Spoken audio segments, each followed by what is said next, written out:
So, first thing that I would like to tell you about is I've come into this space very recently. I'd be lying if I say that I've known about all this stuff for a long time. So, I'm being as honest as possible. So, if you think that I've misstated something, or if I Okay. uh, attach someone else's quote or something like that to someone else, you can correct me.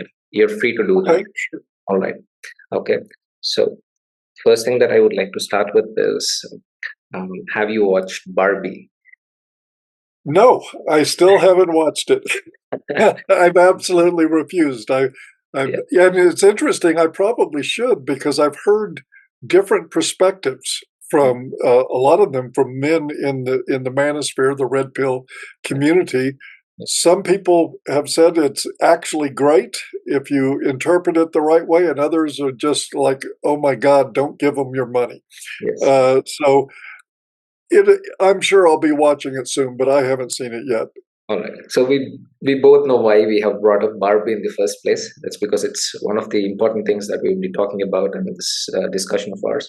And I'm really moved by your quote, which is great minds discuss gynocentrism, average minds discuss feminism, and small minds discuss women. So I think that would be a perfect theme to set our discussion on. So Sure, yeah. absolutely. Yeah. So if I get it right, your red pill moment was in 1993 when Warren Farrell has released his book. It was in You did your September. homework, yes. It was in September, if I'm right. It was of 93, yes, sir. Yeah. So it's an interesting year for me. That's because that was the same year we had one of the brilliant movies from Hollywood. It's called Mrs. Doubtfire. I'm sure you know about it. Oh, yes. Yeah. So this movie, I think, if I'm right, it released in November of the same year. So the reason I brought this movie up is very simple. After you've read the book, did your lens change to such an extent that Mrs. Doubtfire movie started to appear as a horror film? I would say, and again, I'm at a bit of a loss because I didn't see Mrs. Doubtfire until years after it was released and came to television. Mhm. But I think the real answer to your question is that it felt like a switch was flipped in Yeah. my head. I saw everything differently, everything. Yes. Every person, every interaction, all the social rules and customs that we live by, all of a sudden, all of this took on a very different meaning. Almost all stuff I had never noticed in my life Mhm. until I read Farrell's book. Mhm. I understand. I understand. That's because while I'm doing research for the interview, I also understood that your family was associated with military, and then you worked as a trucker and also in psych and addiction centers, if I'm right. Yes, And that's then, correct. yeah, so far. So I understand why your influences are categorized in such a way in chronological order. So I relate with what you say a lot. Yeah. So that's Right. one. So next thing I want to understand is I think your first introduction to men's rights movement in India is through Mr. Anil Kumar of Save Indian Yes. League, correct? Yes. I met Anil in 2014 at our I first know. international conference on men's issues. He came. Yes. There was also an issue with the microphone when Warren was trying to introduce you, if I'm right. Yes. You really have done your homework.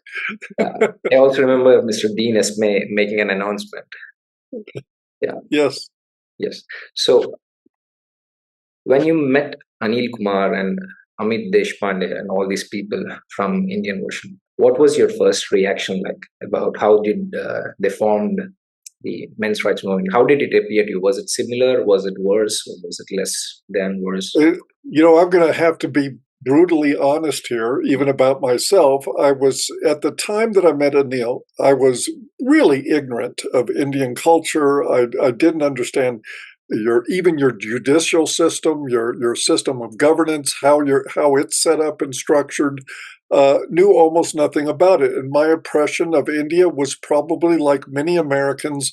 We saw that as a patriarchal nation where men were in charge and women were kept in line. Mm. Uh, Anil disabused me of that notion very thoroughly. Just a few conversations with him, and I saw that we had incredible similarities between East and West. That the problem is fundamentally the same thing in gynocentrism. Correct.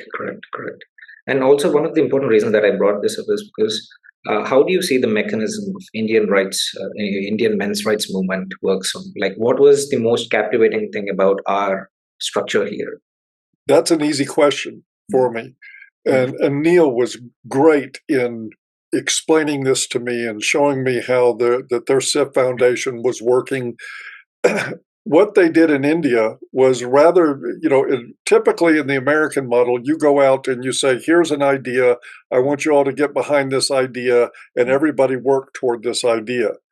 But what they did in India was they looked at the needs of men who were caught up in, dowry and all these other craziness that goes on there around marriage and divorce. And they started saying, what do these guys need? Why don't we give them a place to go, a sense of community, a connection to other men?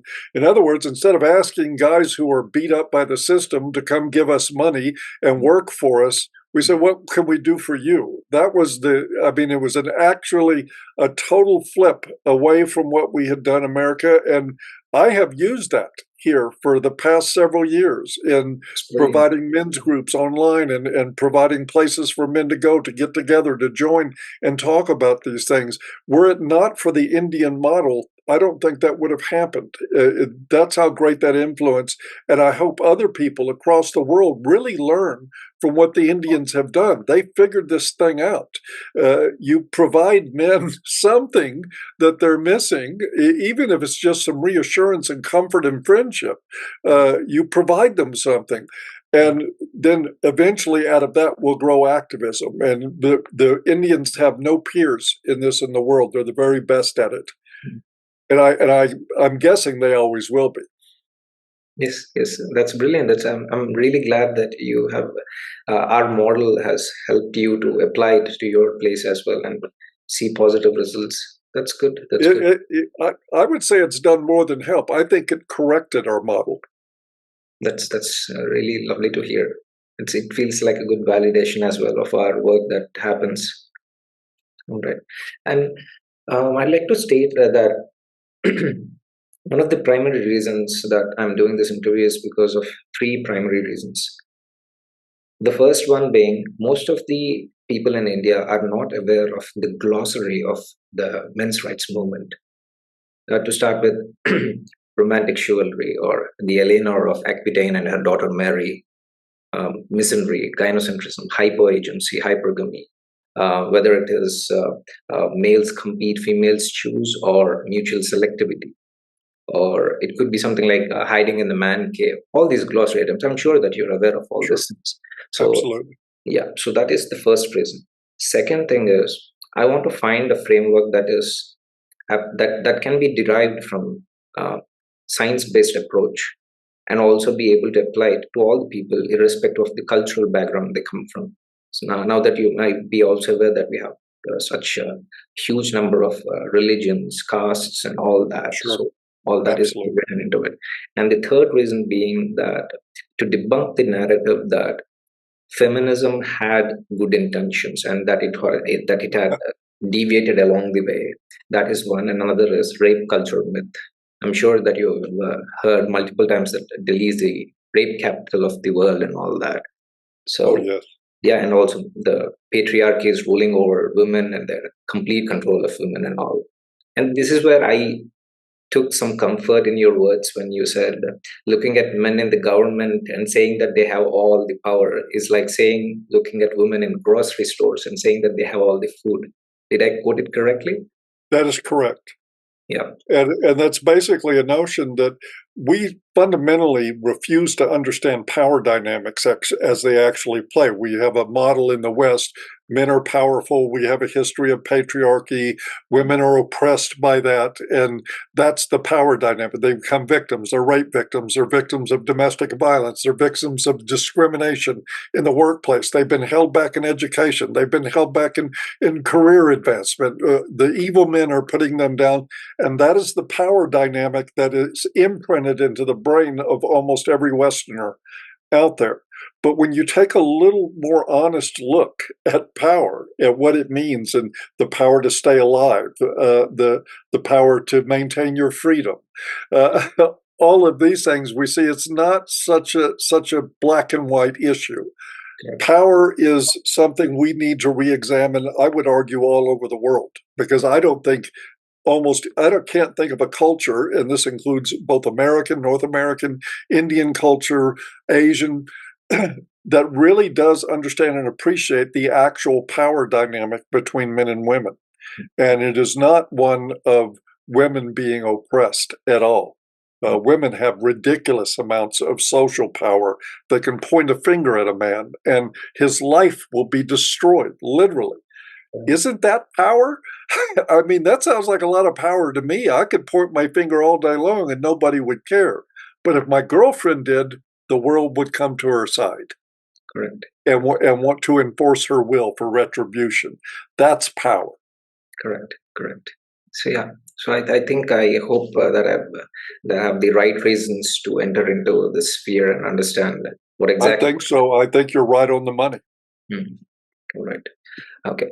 So another thing that I've noticed within the Indian context is that most of the Indian audiences view the men's rights movement as a red pill space, and most of the red pill influence they think is coming from Pearl and Andrew Tate. Okay, so those two people have somehow become the representatives of something called as red pill, at least in as far as the audience of India is concerned. That is one thing. Most they would not have heard about you, Paul Elam, or Karen Strawn, Janice Flamingo, or Robert Brockway, or Dean Esme, whatnot. So many people are there, or at least Erin Pizzi in the first place. Most of all, and Peter Wright, and yes, and that the whole group. Tom Golden. Yes. So no, they wouldn't have. They would. Andrew Tate has a huge audience. Correct. And this is a result, I think, of a long time. The work I did going back 15 years, and Karen Strawn at the same time, Alison Tiemann, and others. Honey Badger Radio. Honey Badger, yes. I look at us as laying the foundation for this. And then, of course, that leaves it open to being co-opted. People like Andrew Tate, who isn't red pill, in my opinion, and doesn't represent the red pill community at all. But he has a huge audience. And by people imprinting that on him, it sort of got co-opted. But I don't even know how we beat that, except to correct it when we see it as much as possible, and to understand, this information is so difficult for people to digest, particularly for women. The moment they hear that romantic chivalry is not necessarily a good thing, the moment they hear that women have a sense of privilege in their lives that men don't have, they want to shut down as easily. So it makes it all the more likely that they'll find a quote unquote bad guy. I'm not passing judgment on Andrew Tate, but he is sort of cast as a demon in the world. And then we say, look, that's what that stuff is, when it has nothing to do with it. So how do you suggest that we define Manosphere and the subgroups that are present in it? How do you suggest that we categorize it? I think that we not do it. I think the effort, you could get into a battle with people about what is the Manosphere. I was debating with somebody just the other day about this. This topic comes up. What is red pill? What is the Manosphere? I think if we get into battles trying to define it, we're wasting energy. I just encourage people, speak the truth. wherever it comes from. It doesn't matter which. Yeah, yeah. Don't worry about the label, because here's the thing. We started doing this back in 2009, 2008. Right about that time is when these ideas started coming to the surface. I was so fortunate in my life that I was able to be a part of that. And these ideas, whether people co-opt them, whatever happens, they spread because they're truth. And there are now millions of men exposed to this material who've never been exposed to it before. And if we get into turf wars about who owns the red pill or what is the manosphere, I think that does a bit of a waste of time. I say talk to people about gynocentrism, about romantic chivalry, about the basics. And you notice that people like Tate, they don't talk about those topics very much, largely because they exploit them to make money. But people will eventually come to good decisions. I think men do once they get exposed to information, and it's information we need to expose them to, not an argument over what's red pill and what's not. Right. So, if I'm getting it right, how do you look back right now? Because I'm sure that there have been some accusations. I don't know if that's the right word. Let's say criticism. There's been some form of criticism on the men's rights movement from the space called Sandman Mekta. I'm sure that you are aware of it. So Yeah. he alleges that men's rights movement were not very welcoming of his ideas at the time when ICMS started, is what his allegations were. So how do we deal with it? And also I can see men's rights movement actively criticize the red pill PUAs, pickup artists, and all the other domain of this red pill space. So how do we address that? Because there is each group within the manosphere that is accusing one another of some fault or whatever it is. How do you see that? How do you see this? I got to say, I honestly reject the premise as stated from him that the space wasn't very welcoming. I mean, I've had people in the comments on my material I've been producing going all the way back. And when Sandman got attention, and he's got a great message in many ways, I mean, I don't agree with every word, but he is basically a red pill distributor and a gateway for a lot of guys. And I see people in my comments going back to when Sandman started, saying that they also listened to Sandman. I don't buy the idea that his ideas weren't rejected. Ideas are accepted or not accepted on an individual level. You can't say the red pill community or the MRA community didn't like Sandman. That's just not true. I mean, I reject any notion of that. Okay. All right. I'm only trying to clear the air so that Sure. I don't interpret for at least whenever any person from India looks at this conversation, they'll understand what exactly Sure. is categorize that. No, you're doing fine. I mean, this is the only difference I had in that was with the idea that his ideas weren't accepted. His ideas were the same ideas as ours from the beginning. So, but you haven't caused confusion here. I think that the idea that you have repeated from him does cause confusion. That's not right. Okay, all right. So, in order to continue slightly a bit and to add more, I remember you had a conversation with Roshvi after he challenged you on some platform, and you people got into a conversation. And how do you look back at it right now, at least from 2024 perspective? Do you think any of his ideas could be applicable given the trends in relationships and all that, or we can still reject those spaces from that coming from Return of the Kings or Roller to Masi or something like that? How do you say? Oh, well, I always, and I'm not just talking about Roosh here. I like Roosh. I think he did some great things. He opened the door for men to reimagine themselves. And that's important work. I don't have to agree with every word of his to do that. But I look back and I see him and others as integral parts of this whole discussion, very important parts. I understand that he's taken a different path in life now. I don't have any details about that. The only problem I ever had at any time with the sort of Return of Kings things and stuff like this is that often it appeared to me to be a return to sort of like an ideal that was imagined by feminists. Feminists imagined a world where men were kings and rulers and everybody was in charge, and all they did was eat the best food in the house and smoke cigars and drink brandy after a meal while the women and children had crumbs. I think there was it was almost like some of the mentality that came from that area of the manosphere was actually buying into that false narrative that this is the way things were ever for men. Most men live lives of sacrifice. They live lives, either they're married or not. They're working. They're given to their families.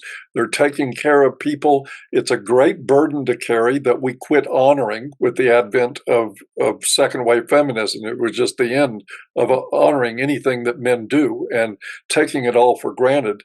But again, the stuff from Return of Kings bought into a feminist narrative, in my opinion, in many ways. It still did a lot of good. It was still a great website. I went there to read frequently. I never had anything really hostile with Roosh. I disagreed with him on some matters. But again, this all goes into the mix. We needed Roosh as much as we needed me or Karen Strawn or anybody else. This was an important step in moving toward the direction that men have finally begun to start taking now, and we're actually seeing this growing into something that the world is rather concerned about, and they should be. Right. Because if you motivate men to quit taking care of people, that's trouble for the world. Right. Makes sense. All right. So, another of the criticisms that I found against men's rights movement is that it's female. The face of men's rights movement is female, is what most people criticize the space about. So I remember that probably 10 years ago now, with Karen Strawn herself, you two were discussing about women being part of and being in the forefront of men's rights movement. And also, I remember Janice also made a separate video stating about female white knights, where Sandman himself was warning people to be beware of, to be aware and be alert about women being in the men's rights movement. That's because there could be a possibility that they would hijack the movement so that it would fit their inner gynocentric bias, if I'm right, if I'm stated it right. So how do you address that? I ignore it. Again, I don't want to repeat what feminists have done, which is silence all men, only women can talk. There are some great women in this space. Janice Fiamingo is one of them. Karen Strawn is another. Alison Tiemann is another. There's a lot of great men in this space too. But these women that are popular now and that have gained traction with the men in this movement got there by what they said, not what was between their legs. They got there with their ideas.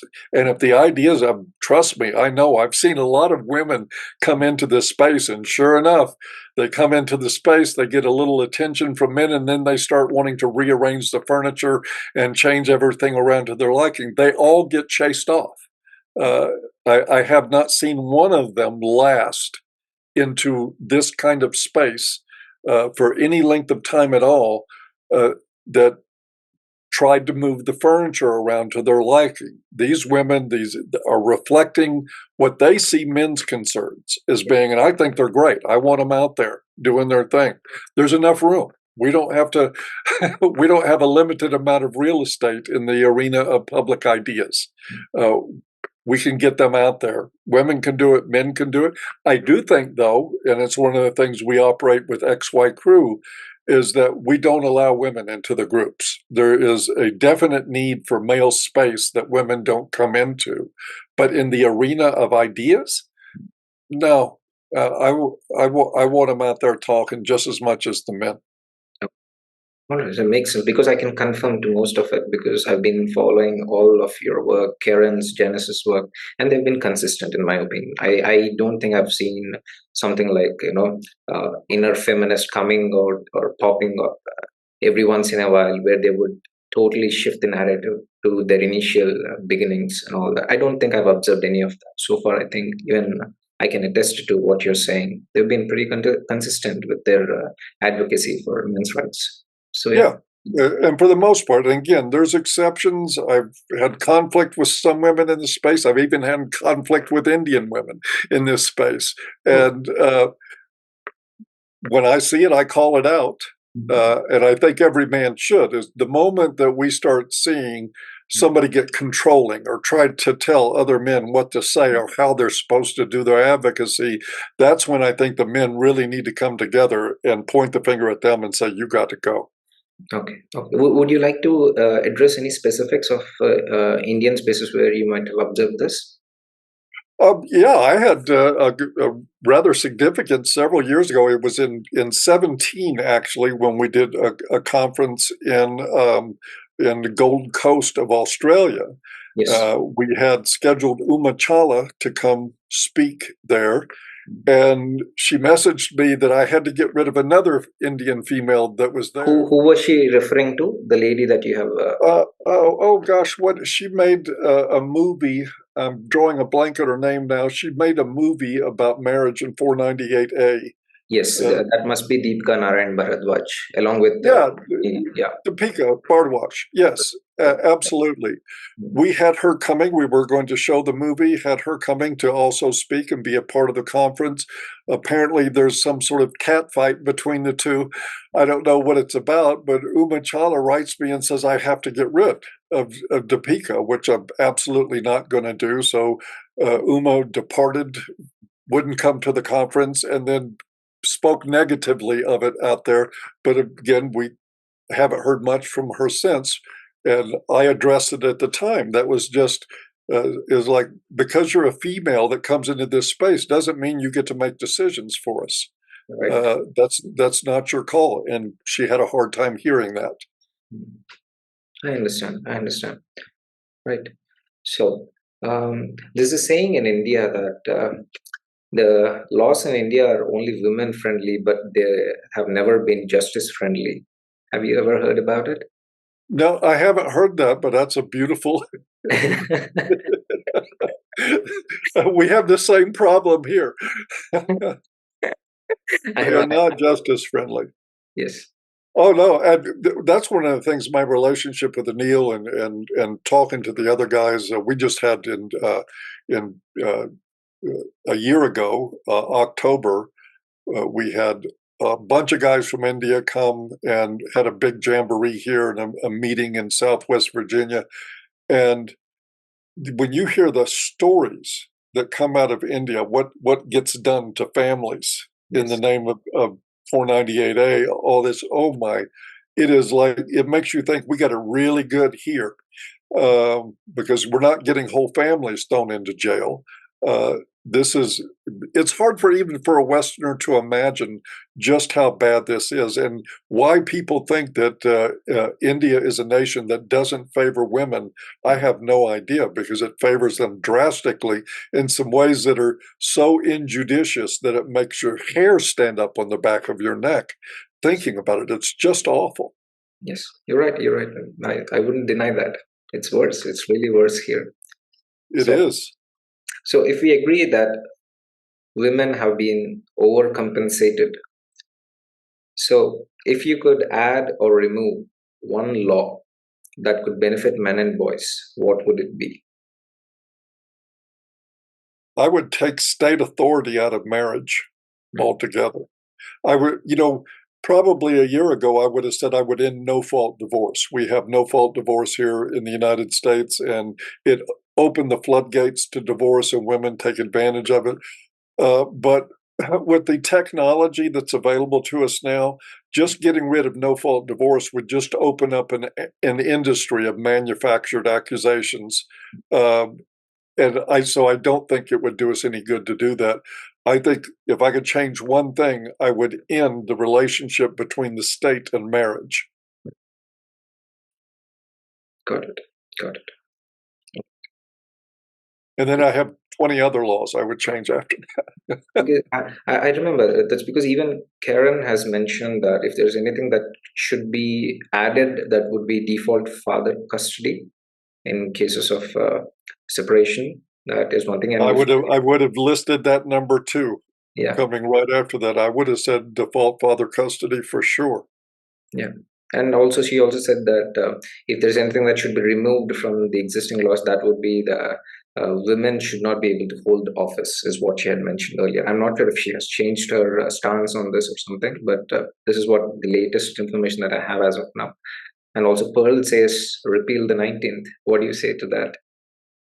I got to say I'm torn about that. I have mixed feelings. On one hand, I look at our Constitution as applying to everybody. Our American Constitution should apply evenly to everybody in the country, regardless of anything. I really believe that that is morally correct. But I also look at the consequences of giving women the vote, and they've been disastrous. Women in office has been disastrous. Women vote in their own interest and their own interest only. Right. Men tend to vote for social interest, for society's interest, what's best for all concerned. Women vote for free birth control. So I would still, I think in the end, stand on my principles. I would not rescind the 19th Amendment. I would allow it to happen. And the thing is, I don't think the 19th Amendment would have been nearly the big problem that it's become if men actually exercised their balls and their spine in governance and in how we conduct our lives. The problem wasn't just women voting. The problem was men giving up power and surrendering to some sort of gynocentric code that ended up helping destroy everything. So that's the best answer I can give you, the most honest. Understood. Taken. Point taken. And there is one of your quotes, I would say, or a tweet that you made probably a few months ago or something. I don't remember, but I saved it. It really was. It was some of the beautiful words that were put together. I'll just read it out. You can tell me about it. So you said, "Never is a man more prone to irrational thinking and poor decision making than when he is infatuated with the woman. It is literally the most vulnerable time next to his infancy." These were your words. And that was some of the beautiful words that were ever said about how men totally submit themselves in the presence of a woman. So, which makes me ask the question, how do we stop men from thinking with their dicks and also prevent them from going down on their knee? Man, I wish I had the right answer to that. That's sort of like, uh, how do you make a cow not eat grass? It, it's a difficult proposition because what happens when we meet as human beings between the sexes when we're really very definitely attracted to somebody, there's an absolute flood of oxytocin in the brain. There is a flood of endorphins and other hormones that give you pleasure. And we become trapped in trying to keep that maintained. And of course, it's a state of insanity. That's why I said as where men are most vulnerable, they make terrible decisions. They leave healthy marriages for women that they met and feel attracted to. They marry terrible women because of this flood of oxytocin that they're trying to maintain. They marry the worst of women. They end up 5 years, 7 years later writing me saying, "Oh my God, she's destroyed my life." Well, sorry, you should have thought about that when you were acting on behalf of your penis instead of rationally making decisions about women. This is where men and women are vulnerable there too. I mean, both sexes are involved in infatuation. It's a loop. I think women are a lot quicker to get out of it, and they're much more successful at detaching from it. But to answer your question the best way, I think it begins with what do we teach our young men? Do Yes. we take 15, 16-year-old boys in high school who right now, who sits them down and explains what infatuation is and how vulnerable it makes them and how they have to keep their bearing about them and make good decisions? Nobody. What we teach boys is if you like a girl, your only job is to make her like you back. Mm. Terrible, terrible instruction. We set boys up to become failed men by the romantic ethos that feeds into infatuation and elevates it even above real love for somebody. Because Right. infatuation has nothing to do with love whatsoever. You're Right. infatuated with somebody 20 minutes after you meet them. You can't possibly know them well enough to love them, but we start calling it love, which is another form of insanity, and we mistake it for that. And then guys spend the rest of their married lives trying to maintain that ethos in the relationship, trying to get the woman's approval in that way in her romantic love. It's an insane thing to do. It's terrible. We're just crazy about it. That's another area I think historically India has had a much better approach Okay. to how people couple, how they come together as a married couple is a lot more sensible than anything that we do in the West. Okay. Okay. All right. But I think there the the model with which India progresses with respect to marriage has also not been that great, I should say. It doesn't mean that I'm insulting marriage as an institution that is Sure. originated in India as such, but I'm very critical about it because I would be lying if I say it's all pretty good and it's the best model that's available for men in India, at least in 2024. It may have worked a few ages ago or a few centuries ago or something, probably, but ever since 200 years or something, not so good, not so great, definitely. Okay. And that makes sense. I think probably worldwide right now, the thing that works for men is don't get married. Right. It's a sad state, Mm. but the real rational decision here, no matter what system you come from, is don't engage it because the problem, the number one cause of divorce is marriage. If you don't get divorced, you're not going to end up divorce raped. And this happens in India on levels the average Westerner would not even believe. If you really set them down and told them the stories of what happens in India when men divorce and there's an accusation, uh, they would not believe it. They couldn't even wrap their minds around it, how bad it is. So yeah, I agree. I still think that arranged marriages historically have a better track record than romantic marriages, Okay. but today, don't I get don't see married, any guys. significance. I don't see any significance. And this is also my observation that most of the men in India are actually very afraid to state that I want to be single. I don't want to get married. That's because I can see that on one hand you will see women with the current mindset shaming men into the incel category if they say they are not interested. And on the other hand, you have governments shaming men into marriage, or probably they would build models in a way that would benefit a couple rather than an individual as a person, for a man especially. But if a woman chooses to stay out of marriage, or if she wants to do anything that she wants to do with her life, she is being rewarded more in a way. And that I find very insulting to men on a whole. And the even worst part is that it's the men who are enabling that. Sure. Men have always been the problem. I really believe that. I mean, a lot of guys don't want to hear it. They want to blame women. The problem is weak men. Yes. And you mentioned, people saying, what's wrong with you if you're an incel, if you don't want to get married? They sort of say, are you gay? What is this? Why aren't you getting married? It takes a thick skin to be red pill and to stand by your decisions. People are going to criticize you. I suggest to men that that is exactly what we need is men who are immune to that criticism, who just don't care. Um, can get overbearing in cases, I know, but the solution is still the same. If marriage is too dangerous, you need to not get married. Uh, Right. It brings me to another point that most of the men in India, they do not even read up marriage laws before getting married.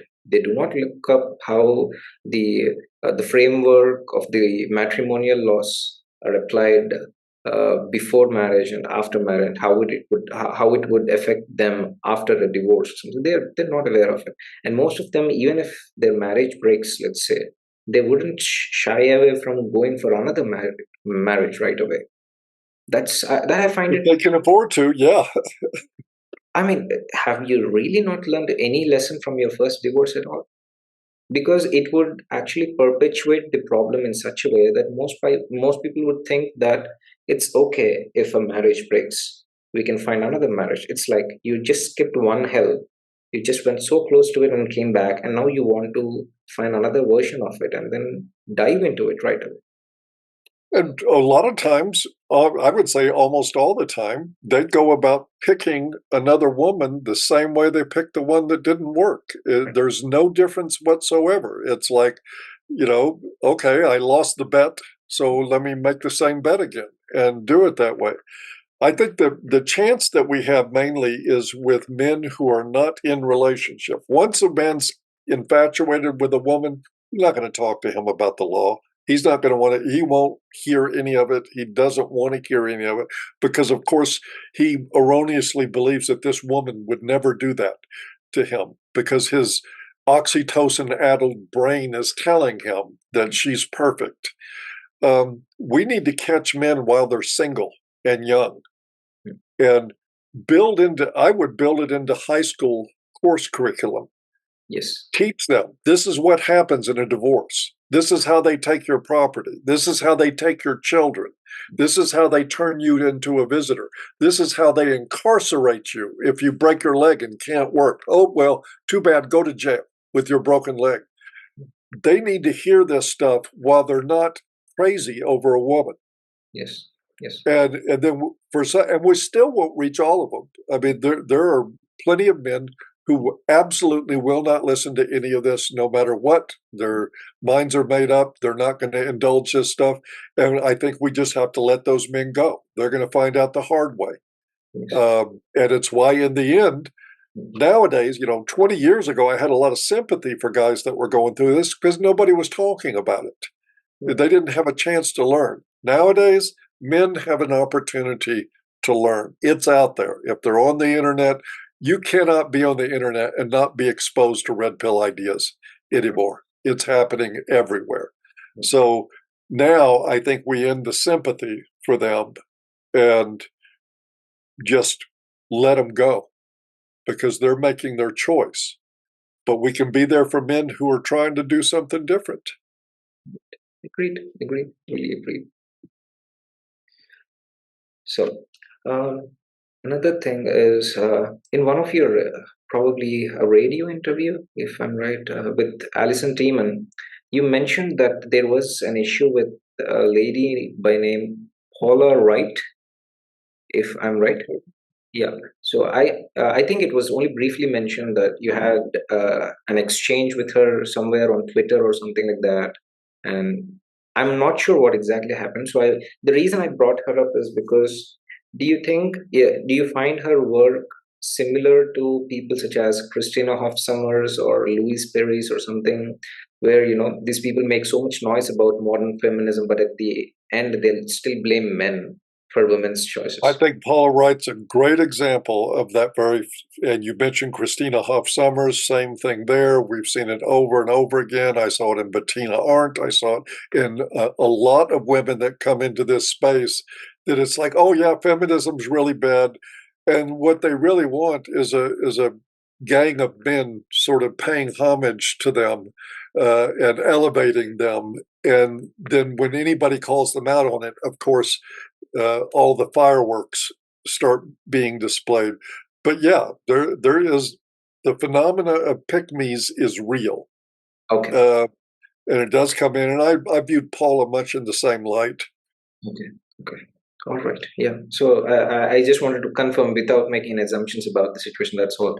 Nothing else. No, and to be honest, I don't remember every detail. This has been going back quite a ways with the exchange with Paula Wright, but I remember generally I was sort of like, here we go again. Another woman's in this space. She wants to tell us how to do things. Da da da. It's like, okay, thank you, goodbye, and that's what we need to do with those. Okay.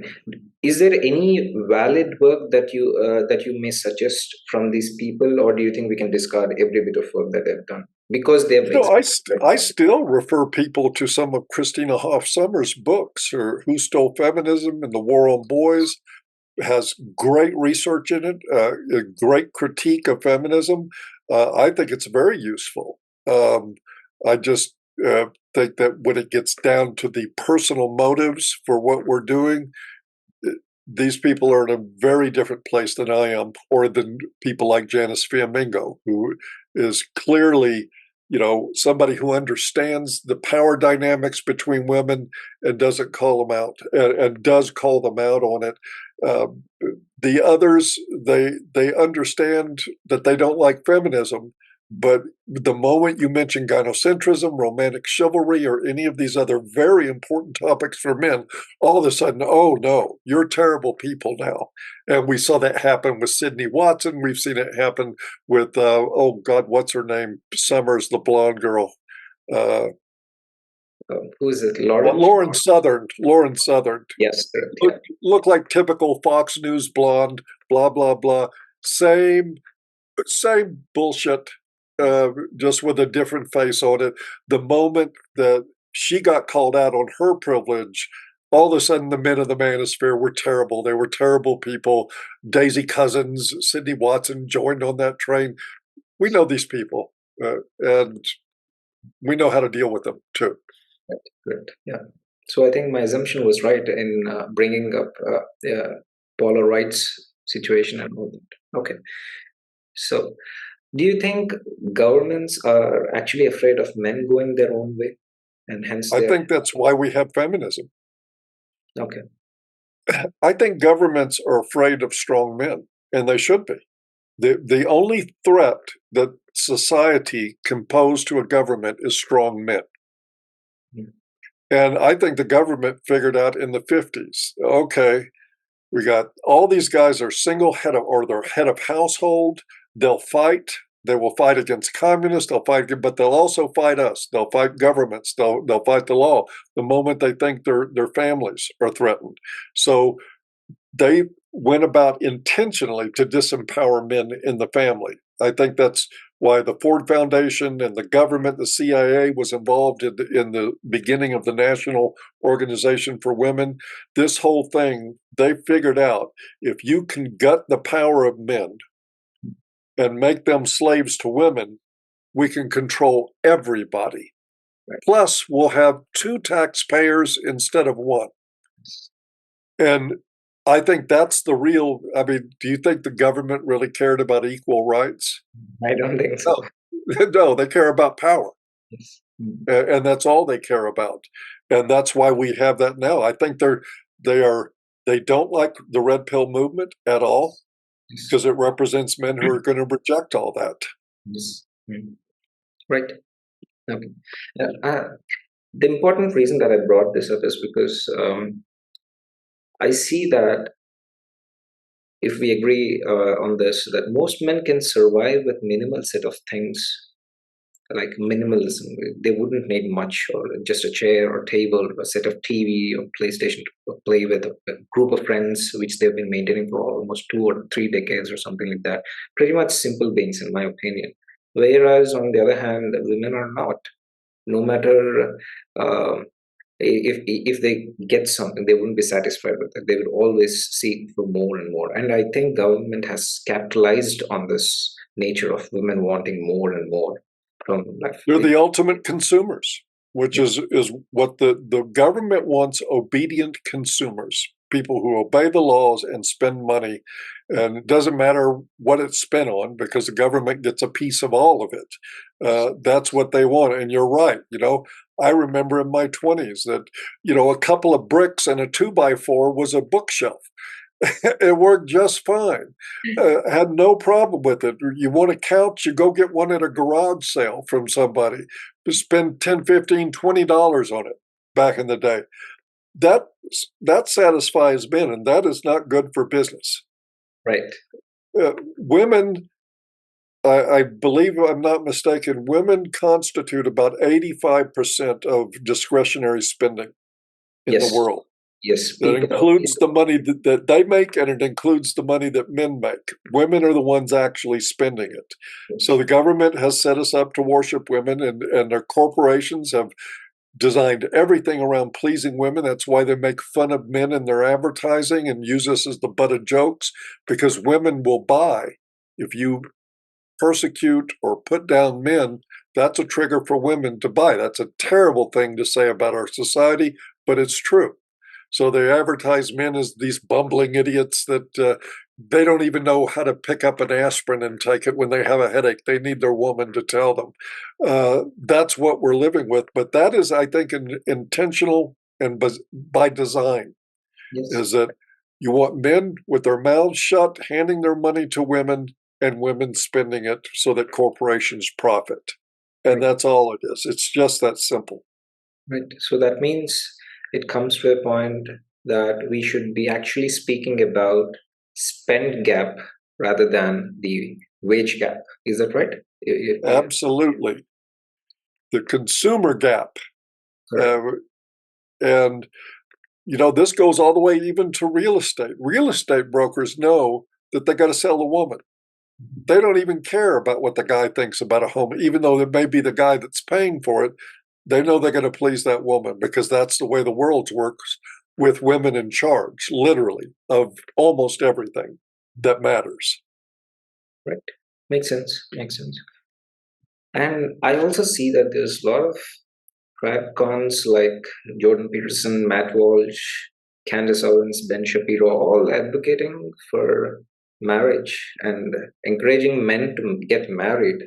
But I don't see them actually advocating for men's rights explicitly, where they would bring some change to the existing laws. That I find it very You troubling. know, that is probably one of my biggest pet peeves right now, is the supposedly conservative establishment, or that these guys represent: Peterson, Matt Walsh, Shapiro, the whole lot of them out there crowing all the time about how important it is for men to get married, and they won't say one word about changing The law. laws. Yeah. And there's a reason for that, because those guys basically are weak men who are afraid of women, and they know that if they speak out about the injustices in family courts that are prosecuted on men every day in this country, and that women are treated with privilege and bias in those courts, they are going to have their wives and their female audience turn on them. So they sit there and they crow what women want to hear. They refuse to say what is the truth, and the women reward them greatly for it. I personally think these guys are worse than any feminist. Absolutely terrible human beings and intellectual cowards that Right. cannot deal with the reality that's happening in family law. They're disgraceful, all of them. Right. There's a specific reason as well, because Jordan has a huge fan base in India. I would be lying if I say there isn't. Uh, I should also admit that when I first came across his issues with the campus, where he wasn't allowed because of he refusing to use the pronouns of a particular individual or something like that, and then there was this infamous interview with Kathy Newman. Was it Kathy Newman? I don't remember, but it could be that. So I've seen him, and I almost thought that he was actually voicing out, and he was being a good representative for men speaking up against the existing versions of feminism, the government, and all that. But then I started to see that it just was what do you say, a mask. I don't know how he was able to pull it off for such a long time without anyone noticing it. What do you think about it? Like, how do you think that they Well, pull it off? he was offered challenges. I wrote his people several times, and there were others that were trying to get him to engage. When he came out and made this statement that MGTOW were weasels, um, there was a lot of reaction to that. I did a reaction video. Other people Aaron has done that, did yeah. the same thing. And there were efforts in the midst of that to reach out to him and say, hey, let's get together and let's talk about these competing ideas. He didn't want anything to do with it. I think one answer I got back was, yeah, we'll talk to you for $30,000 or something like that. Yeah, Um, in other words, no, we're not going to talk to you. This stuff is conscious. I do think that Peterson's aware that he's a sellout. I think Matt Walsh is aware he's a sellout. So is Ben Shapiro, uh, all these others. Oh, yeah, they love to make jokes and make good comedy stuff about feminism, making fun of feminists. And then they spend the rest of their time kissing women's asses without compunction and without hesitation. I just, it's sad. It's really something that I couldn't digest once I realized that because when I went through phases of understanding all these things, when I first began to understand what exactly happened in these spaces, it took a lot of time for me to segregate where it is actually coming from, who is saying what, and what is exactly the thing that is close to the reality. It took a lot of time for me to figure out, but yeah, I think you already addressed that these topics of gynocentrism, chivalry, and false accusations should be taught right from school levels. I think we've covered that already. So, how do you think that we should evaluate the court system and the judges from the citizen perspective? Do you think that these people should have something like, do you think that they should first qualify some basic examinations with respect to science and biology and history so that we would be given the assurance that they are the right people to sit on the chairs of Supreme Court or the top judges in the world or something? How do you suggest that we bring that change? Well, relative to our family courts, I want to be careful how I say this because I want to assure you, I mean this figuratively, not literally. Nothing short of all of it burning to the ground it is going to, I don't think will ever make a difference. The even as horrible as the stories are in India, I still get stories here all the time of judges totally ignoring evidence, totally ignoring the law in their decisions. They're arrogant and they're insulated. You don't get cameras in family courts. There's not really an appeals process for family courts. The judges are gods in there. And I think structurally, the only way you begin to do anything about that is you've got to tear it apart and then rebuild it with the right things in mind, the right approach to jurisprudence, because it's not there right now at all. This is a cabal of attorneys and judges that slap each other's backs and have drinks together at the end of the day after they've drained families of all their assets and after they've removed fathers from the lives of children and destroyed them in that way. Then they all go have drinks together. Those guys don't need to be reformed. They need to be punished. They need to be gone. But I think one of the things you can do is bring cameras into family courts. Let people see what's going on in there. And then, of course, educate your judges that their job is to follow the Constitution, that they've got things that bind their decisions and make sure the world can see it when they break away from that. That will create pressure, I think, to help things. But I really don't see this ever changing until the system burns to the ground. It's just too corrupt, uh, just too corrupt for reform. Okay. So, in order for this to happen, the existing forms of government crush down, do you think men going their own ways a starting phase of that? I think it's a starting phase, but I think what will get us in the end is, sperm counts are dropping, testosterone levels are dropping, masculinity is fading away. That's going to, I really would love to believe that the red pill movement and men going their own way were really going to create the problem. That's not going to be the problem. The problem is that we're going to end up at some point in the United States with men who can't defend the country. Meanwhile, Russia and China are training their men to be men and to serve in the military that way, and that's going to cause our problems down the road. Um, I don't think it'll be MGTOW that gets it done. I think it'll be the way we poisoned men with endocrine disruptors, all the plastics that we have in food that's killing our sperm counts and killing our testosterone levels. I think that will end up bringing on the collapse. Right. All right. So, that brings me to the question: how do you see the future of men's rights movement all over the world? Well, where do you think, in its current framework, that it should make some changes to evolve into the best version possible?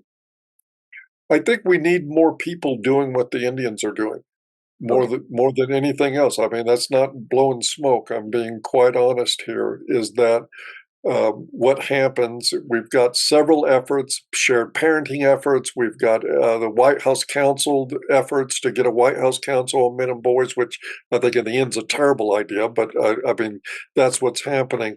But we need more people out there offering something to men that's a better alternative than the lives that they're living.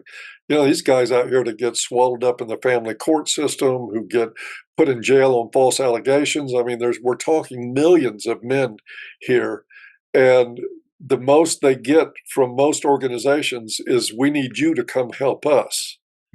We need organizations that take things to those men and try to help them. That's what we need more than anything. We need a huge network of that happening, a network of shelters, a network of online groups like we conducted XY Crew, of connection and events. We're meeting in Budapest this coming summer. Get people to come to that, join together, and connect to each other. We've also got to accept that this is not ever going to be a wholly popular movement. There will not ever be the Victory for Men's Rights Day and a big ticker tape parade for men's rights in Washington, D.C. That's a pipe dream that will never happen. We will always be a minority of men. But we can reach more and more men all the time with the challenge to reevaluate their lives, to see themselves differently, to see women differently, to see the way men and women operate differently. We can do that because, you know, the guys in our groups, they're happy. Yes. They're living great lives. They're enjoying themselves. They're not putting their lives at risk in stupid ways. And we call each other out on this as this stuff comes up. I think that's as good as it gets. I don't think we ever are a overwhelmingly large movement. The world is just too gynocentric to Right. allow that to happen. Yes. Yes. Right. So, given your association with ICMI, Save Indian Family Foundation, and MRAs in India, is there anything that you would like to suggest to us so we may improve our quality of the work over here? Is there anything that you find us lacking from your No, perspective? the only thing I would suggest is that, and this is true for everybody, not just the Indians, I would like to see the Indian model presented more to a Western audience. Because you guys are doing it right. You absolutely have the right idea at the right time. And I think that maybe people that are actually out here working on these issues, not just me, but a lot of others that are actually doing things, if they hear about the Indian model and they hear about it regularly, if becomes part of the dialogue with us, and there should be, the Indian model should be right on the tongue of every Western man. I really believe that he should understand what the Indian model is, why it works, how it works, and then maybe we can bring this in and we can inculcate it into our culture, our men's rights culture, and start doing a better job helping men. But I think, yeah, you've got the right package. My only suggestion is a better job selling it Got it. across the world, not just in India, Got it. because the whole world needs what you guys are doing. I'll see. I'll see what I can do. Probably, it's a start somewhere. Someone has to start. Yeah. Yep. So, is there any information on a particular issue that you recently learned within the context of men's issues, which you would like to take back in time and include it in your books so that you may have made people aware of this issue a little sooner? I think circumcision Right. is absolutely near the top of the list. It was a topic I actually avoided. I'm a circumcised man. Why do I don't want to get into the details of that. It might be uncomfortable. So I got plenty of other men's issues. I can deal with those, and I ignored it for a long time. But thanks to the work of people like Brother Kay and others, putting forth the information, the studies about the damage done by this terrible, terrible practice, I wish I could have just built that into everything I did from the very beginning.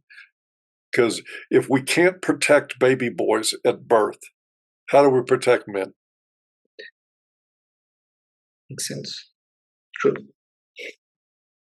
So that brings us to the end of the session. I think we are running close to the time. It's around 1 or 10 minutes, if I'm right. Yeah, Correct? yeah, that's fine. Few minutes left. So, do you have any questions for me? How do you think is there anything that is there any issue that we have covered or something that we didn't cover, or would you like to that you? No, I think you've been very thorough with this, and I think it's important. There's so many. I mean, we talk about false allegations, divorce law, circumcision, conscription into the military. I mean, you could go on and on, just like Cassie J did in her documentary. There's a million men's issues, and the danger is that we can get lost in all of those issues. But you've done a good job of really sticking with what I think are the real fundamental issues. Marriage is a huge one. Our romantic model with women, the romantic model itself, needing to teach boys about where that came from. They don't know where it came from. They just know they're supposed to be on white horses with spears and shields and slaying dragons on behalf of women. And they have no idea where they got that in their head. We need to tell them how this was planted in their head, and that that's not a very smart way to approach life. But no, I think you've done a good job, and I've really enjoyed speaking with you. Really glad that I made some. Yeah, I made use of your time in a meaningful way. I'm really glad. All Very right. good. I'll be happy to come back anytime. All right. That's then. I think my questions are done. I think I've covered most of them as much as I can. So Super. thank you so much, and it's Thank really. you. I feel really glad that I somehow got in touch with you. It was a rare opportunity for me to at least try to see if you would be able to respond to that tweet when I made it initially. I'm glad that you have responded. That's because I was probably sad in a state thinking that, okay, these people may be busy and they wouldn't respond to such, because probably you wouldn't know me at all. So when I saw your response, I was really happy that No, I'm happy to do it. We've we've done quite a bit spreading the message with small content. It's this is not. You don't have to have 1 million subscribers to talk to somebody red pill, uh, and hopefully we'll just help promote this, and it'll get out to more people. sure, sure. Then that's all. Thank you so much. Then. All right, take care.